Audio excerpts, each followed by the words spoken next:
Hey guys, it's Pastor John. Hope you are having a wonderful day. Thank you for joining me today for lunch with St. Luke as we continue our series of walking with Jesus. And actually, as we have now just begun the actual first steps of Jesus' ministry. In our last episode, we just kind of looked at Luke's introduction to Jesus' ministry in Galilee.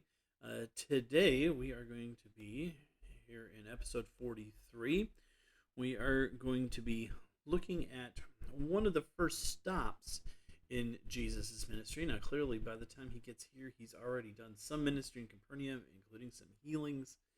But this is really one of the kind of immediate first stops of Jesus on his ministry, and that is back to his hometown of Nazareth, back to his hometown of Nazareth. Here is Luke chapter 4, verses 16 through 17.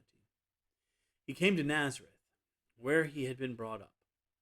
As usual, he entered the synagogue on the Sabbath day and stood up to read.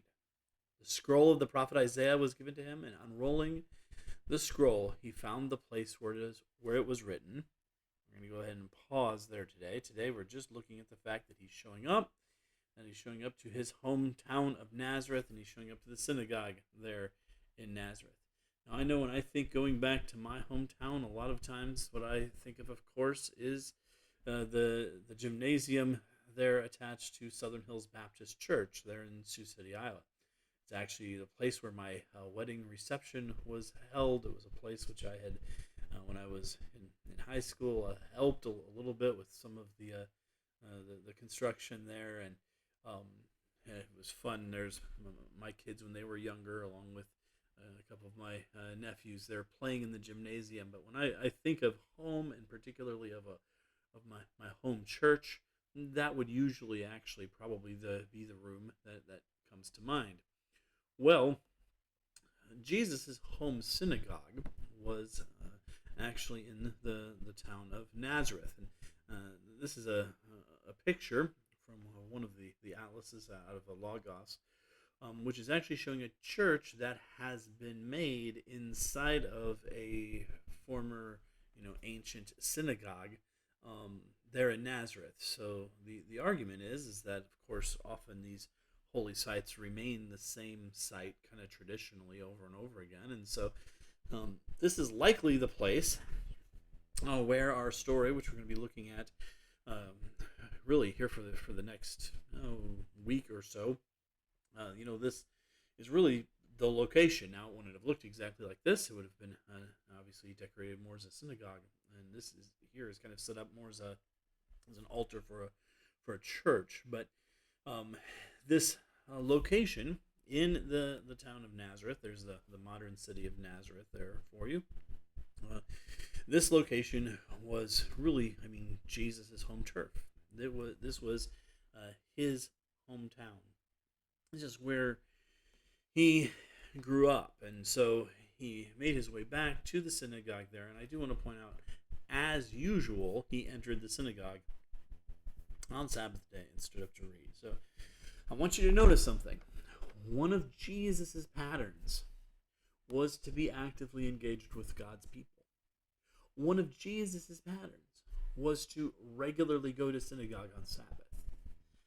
Therefore, let me suggest that we as Christians, it is very, very important for us that as one of the regular patterns in our life, one of the usual aspects to our life, should be spending time with a local body of believers, making it to church on Sunday. I know that making it to church on Sunday does not automatically make you a Christian. I get that. I also understand that there is a lot more to spiritual formation and a spiritual journey, and even building the kind of spiritual relationships that you need in order to really grow. There's a lot more to really even the community of the church than just the meeting on Sunday morning. I understand all of that. But just because there's more than that doesn't mean that you shouldn't do at least that.